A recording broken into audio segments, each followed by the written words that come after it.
이 시간은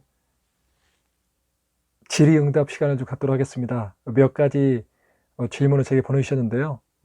하나님 주신 감동이 있는 부분들 좀 나눠볼까 합니다. 첫 번째로 학교 폭력 및 청소년 보호법으로 인한 사건 피해들, 그리스도인 학부모로서 그저 기도만이 정답일까요? 용서와 사랑 어디까지 허용해야 하며 선한 영향력을 줄 수 있는 구체적인 적용 방법들이 있을까요? 참 중요한 질문이고 또 좋은 질문입니다. 하지만 또 중요하고 좋은 질문이지만 답하기도 굉장히 어려운 질문인 것 같습니다. 제가 이걸 잠깐 보고 나서 생각했을 때 떠오르는 이야기가 있었어요. 바로 이제 어떤 다른 이야기보다 제 이야기를 하면 좀 좋겠다 싶은 생각이 들었습니다.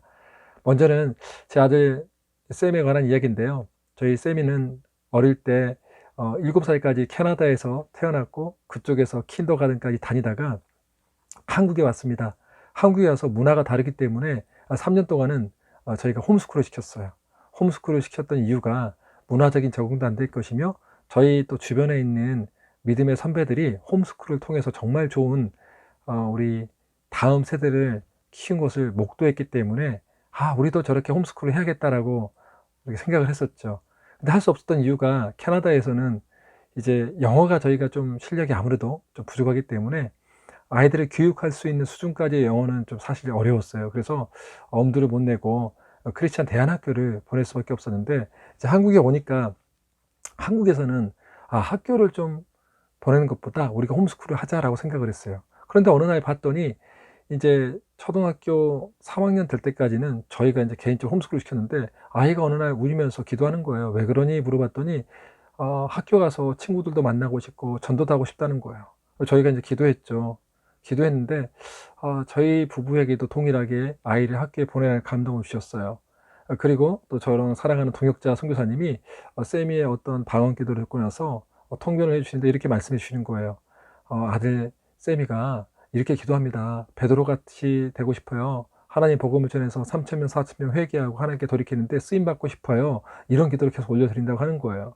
그래서 저희도 이제 저희 부부에게 주신 감동도 있고 또 동역자를 통해서도 이야기해 준 것도 있고 또 아들 세미도 학교 가고 싶은 이유에 대해서도 이야기한 걸 듣고 나서 하나님께서 우리에게 세미를 학교로 보내라고 하구나 라는 생각을 갖게 되었어요. 그래서 저희는 재정이 없기 때문에 사립학교를 보낼 수는 없고 기도했는데 그냥 일반 학교에 편입해서 보냈어요.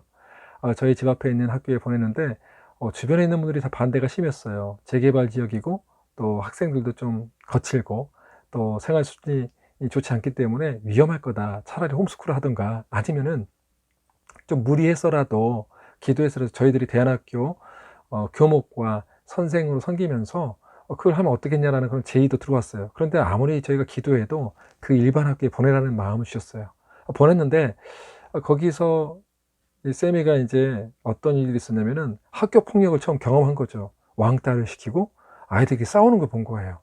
거기 놀이터에서 이제 학교 놀이터에 있는데 어떤 힘 있는 아이가 힘이 약한 아이를 막 이 폭력을 가하면서 괴롭히는 모습을 보고 아들이 분노를 하는 거예요. 어떻게 이럴 수 있냐는데 다른 애들이 아무도 말리지 않은 거예요. 그래서 세미가 가서 말리면서 너가 왜 힘세다고 그렇게 애를 때리면 안 되지 이야기를 해보자 했더니 이 친구가 분노 조절 장애도 있어서 너도 나한테 한번 맞아볼래 하면서 막 건든 거예요.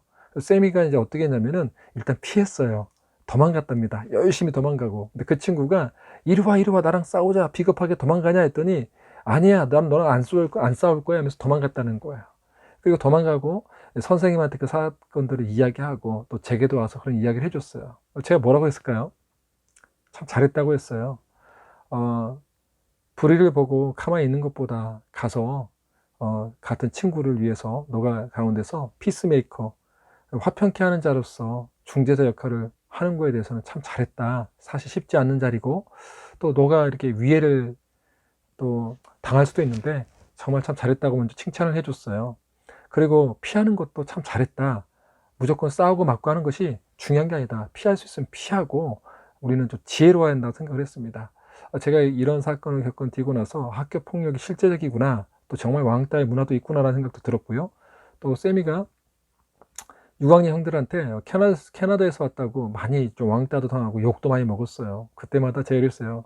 악으로 대하면 안 된다라고 했을 때 어떻게 했니 했더니 속으로 화가 났지만 대응하지 않았다는 거예요.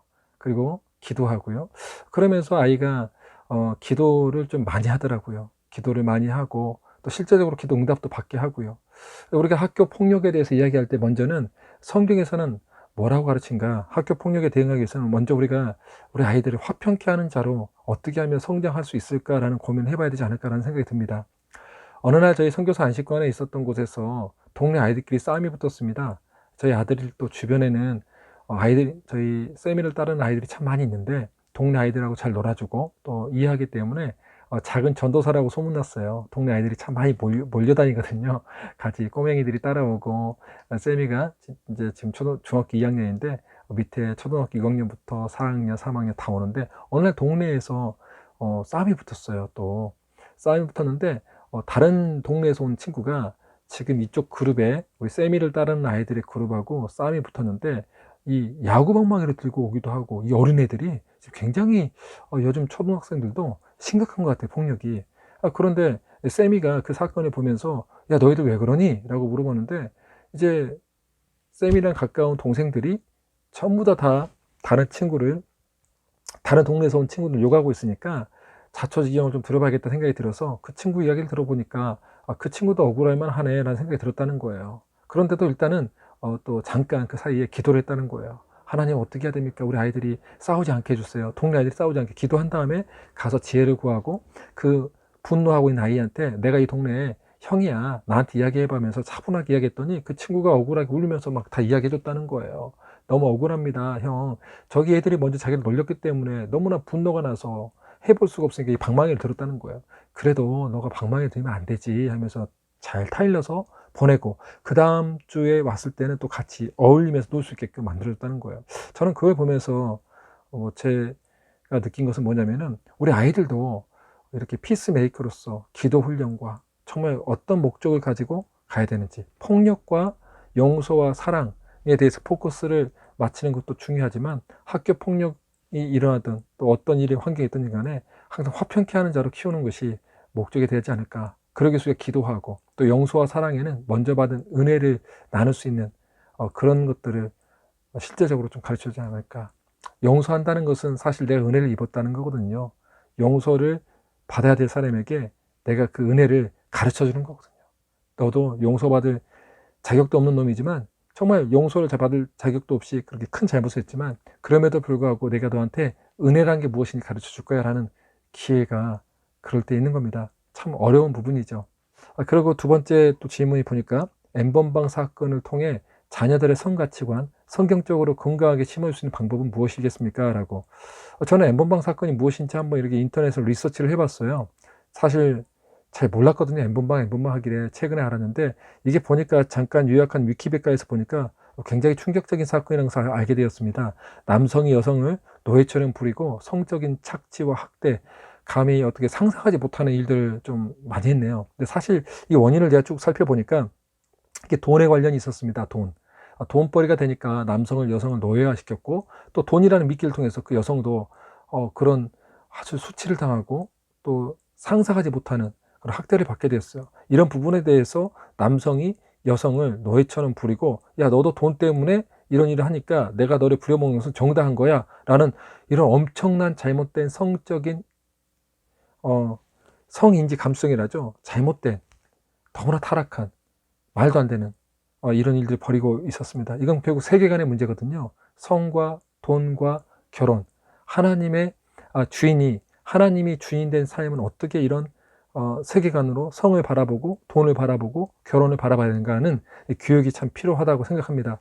이런 교육을 위해서는 우리가 어떻게 필요하나. 예를 들어서 또 한 가지 재미있는 질문인데 이런 거죠. 자녀가 나에게 제3자에 대해 친구나 TV 속 연예인 등 가벼운 험담을 할 때 쟤는 좀 뚱뚱해요, 저 사람은 못생긴 것 같아요 등등 하나님의 자녀로서 구체적으로 어떻게 대처를 해야 되는지 이런 질문이 올라왔거든요. 이게 바로 세계관에 관한 질문이에요.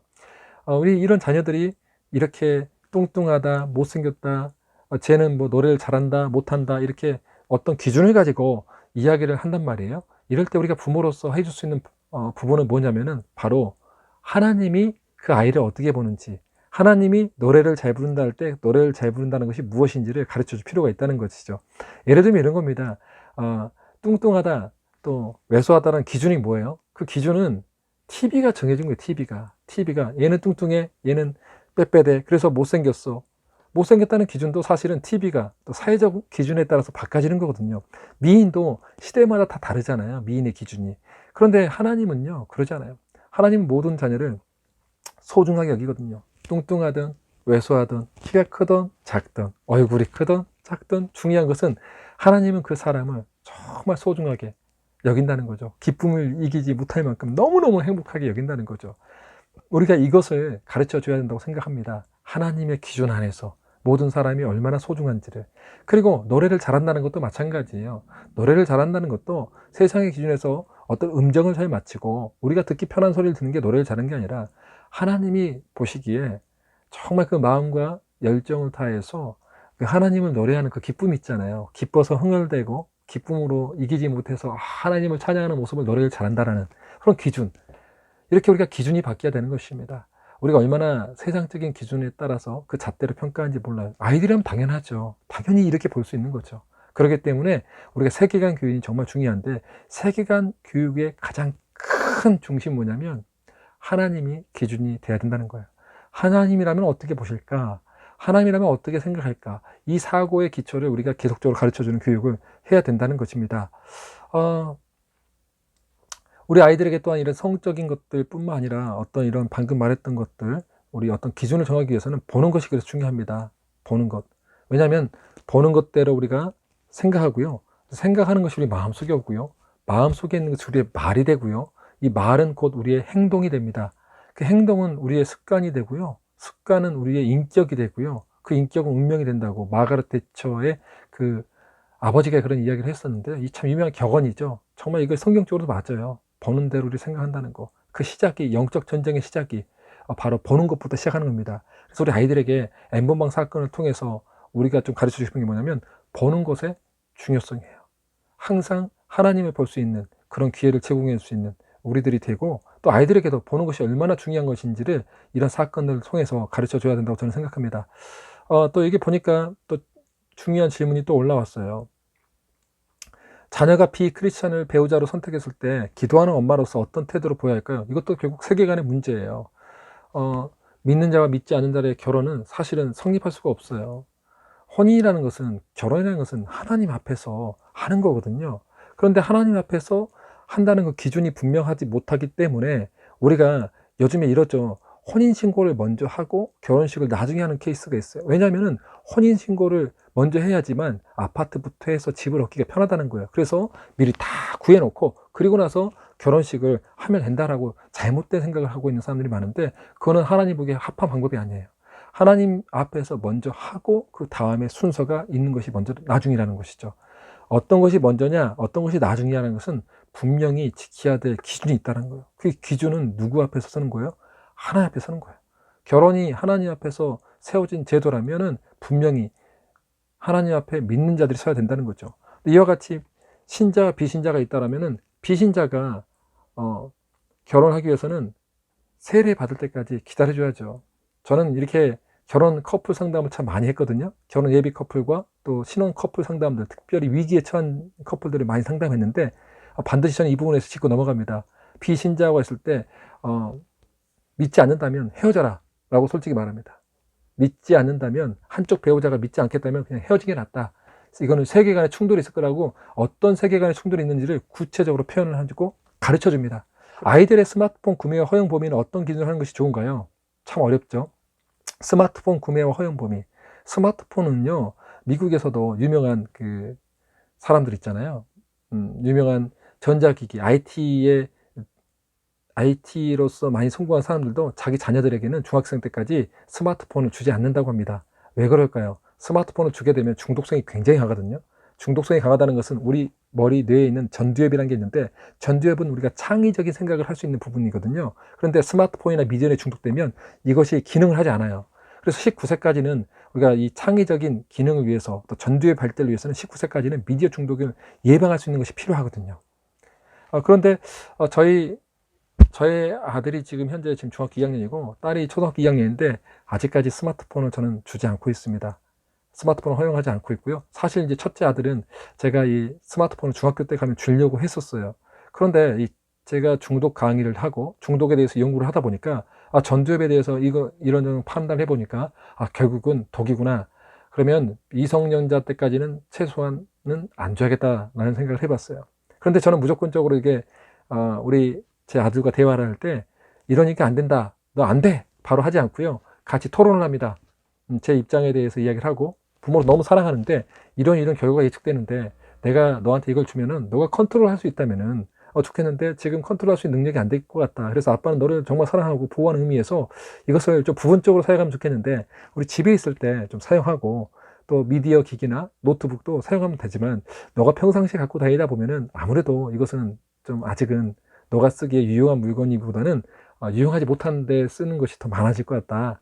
그래서 어떻게 생각하니라고 저희는 허심탄회하게 이야기했는데 아들도 동의하면서 자기도 생각해보게 그럴 것 같다는 거예요. 대신에 수요일과 금요일날은 미디어를 사용할 수 있는 게임 데이를 허락해 주십시오라고 저희가 절충을 해서 그렇게 게임 데이 때는 게임을 시켜주고 있습니다. 수요일과 금요일날. 대신 그 게임도 그냥 아무나 하는 게 아니라 제가 어떤 게임을 하는지 다 알고 있고요. 저희는 거실에다가 노트북을 놔뒀기 때문에 모든 사람이 어떤 것을 하고 있는지 다 볼 수가 있어요. 그것도 중요하죠. 지혜죠. 성인이 될 때까지 그건 부모의 몫이라고 생각합니다. 저는 한 가지 책을 추천해주고 싶은 게 있어요.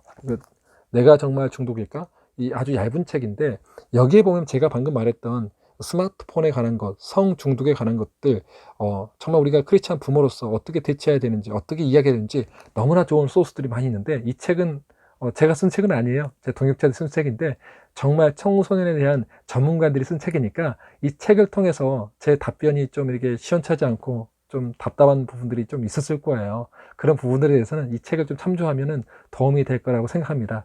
다시 한번 귀한 시간 내주셔서 감사하고요. 여러분들에게 조금이라도 도움이 되었으면 좋겠습니다. 감사하고요. 늘 응원하겠습니다. 그리고 기도하겠습니다. 좋은 하루 되십시오.